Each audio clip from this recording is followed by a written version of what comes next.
What's up, airplane collectors? Welcome to a very special model airplane review. It's your host, Ray. In today's video, I'll be reviewing the NG model 1 to 200 scale United Airlines Boeing 757-200. This is one of the first releases on the new 1 to 200 scale 757-200 mold from NG model, and I'm very excited to be making this review for you guys.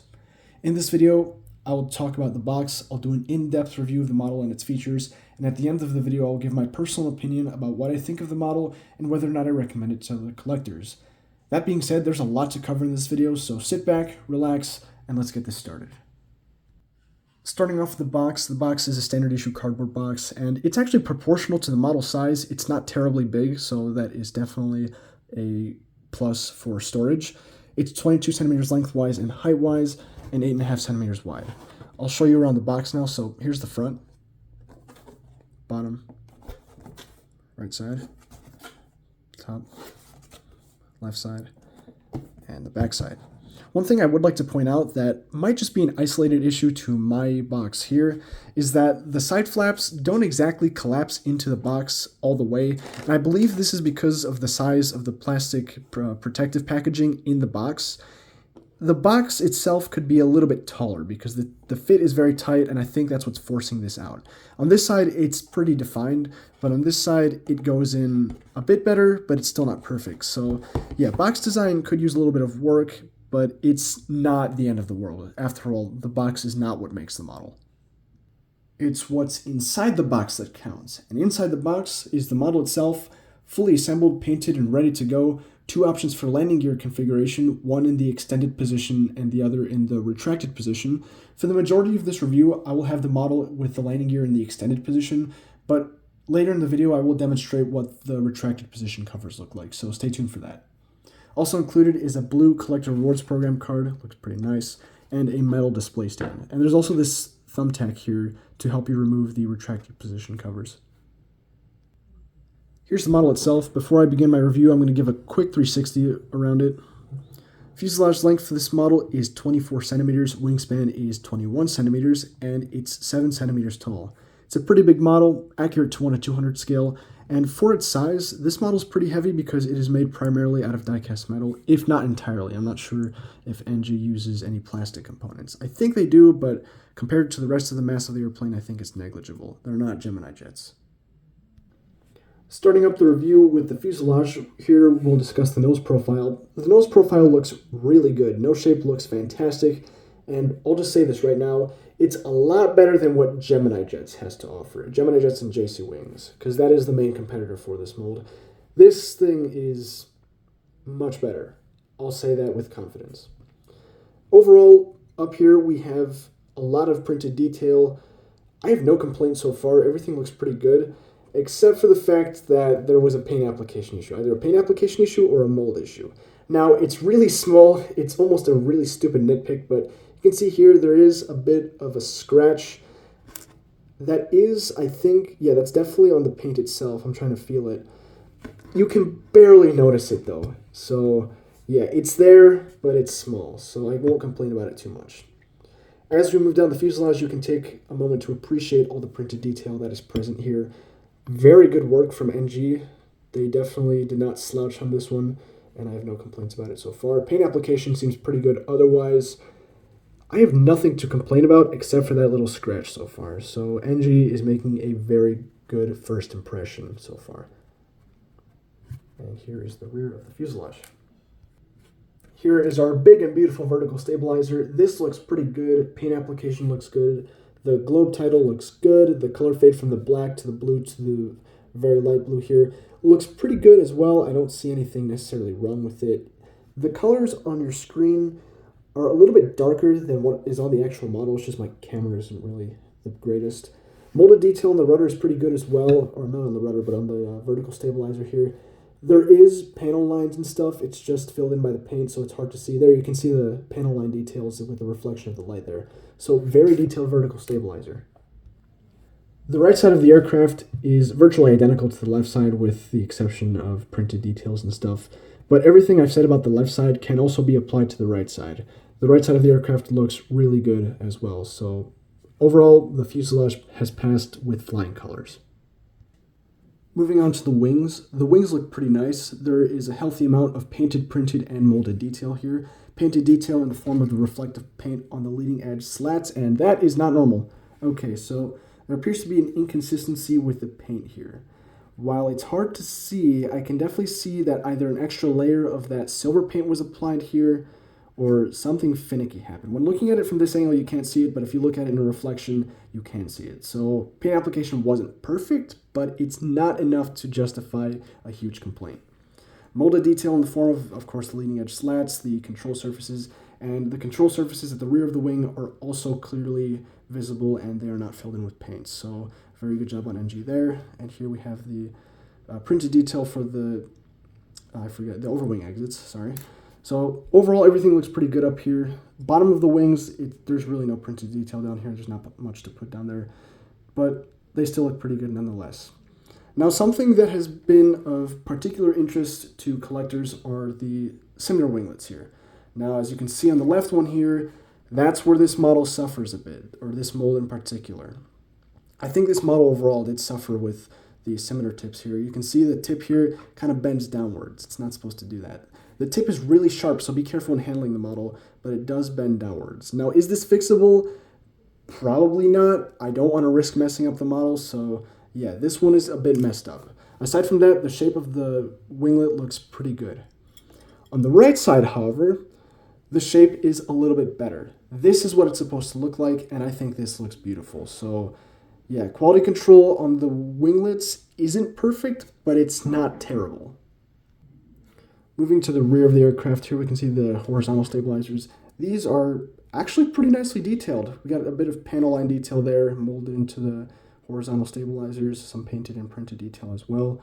No complaints, looks pretty good.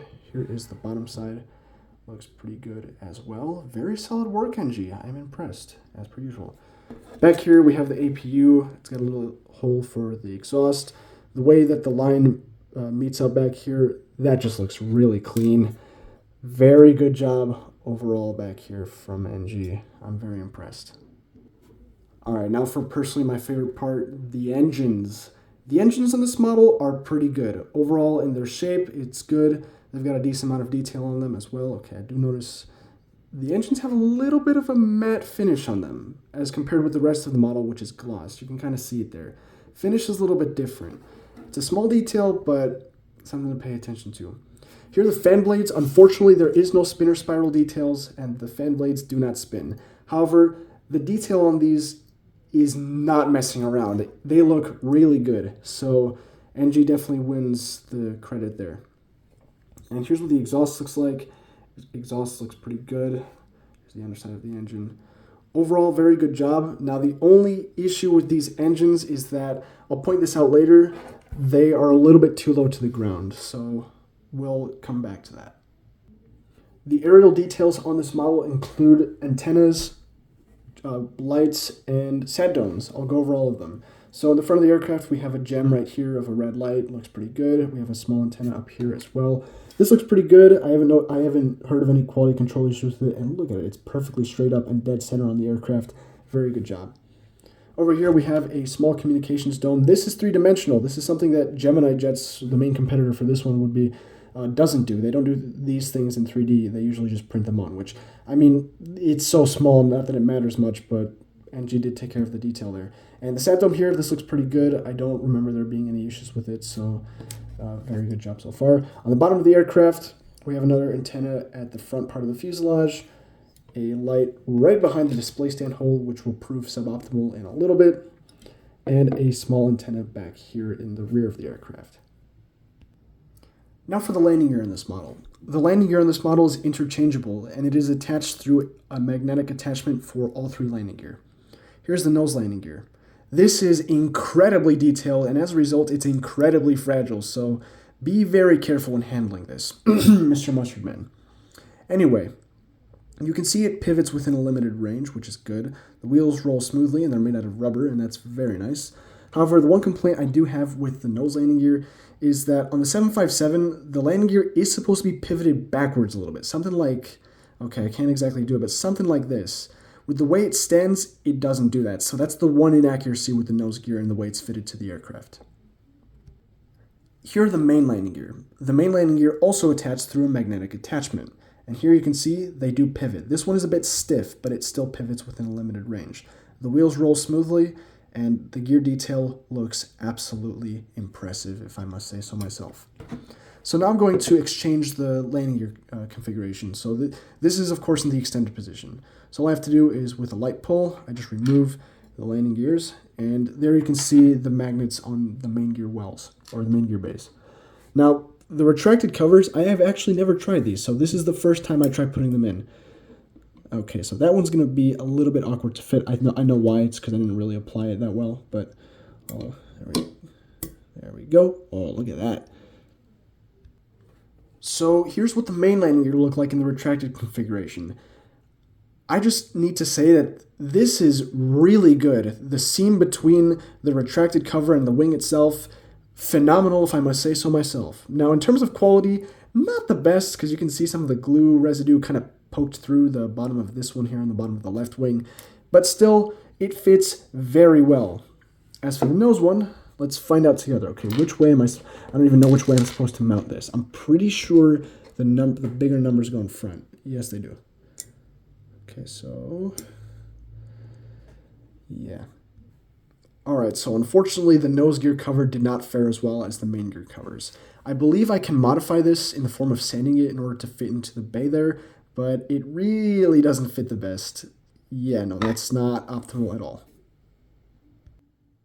Here's what the model looks like on the included display stand, and of course I left the gear in the retracted configuration. So the issue with the display stand is that the model fits very tightly onto there, and that poses the risk of damaging the paint, so I didn't put it on there all the way. But the included display stand is sturdy, and it'll hold the model up without issue. And I definitely like the unique design of the display stand. That's a bit of a personal note there, but the display stand, it does its job fairly well.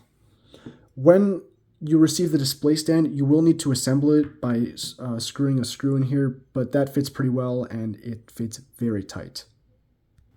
For the removal of the retracted gear covers, you have a thumbtack that you can use, and while this is made out of metal, it does pose the risk of scratching the parts. However, the parts come out fairly easily. You just got to give them a bit of a push. Some of them are a bit more stubborn than others, and yeah, this one's going to be very stubborn. But oh, there you go. The benefit to having a metal part to remove the gear covers is the magnetic attachment.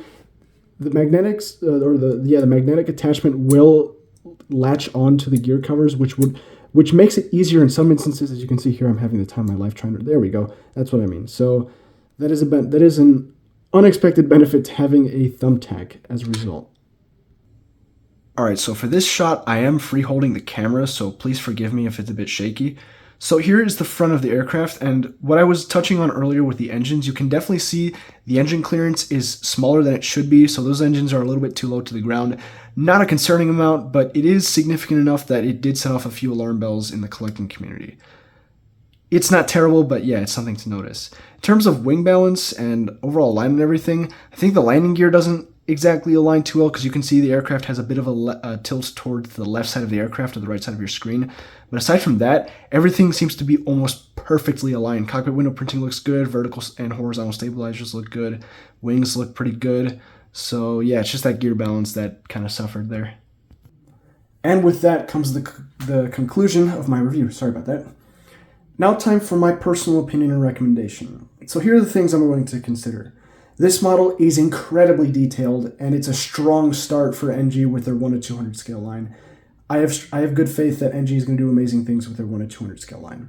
However, this model is not without fault.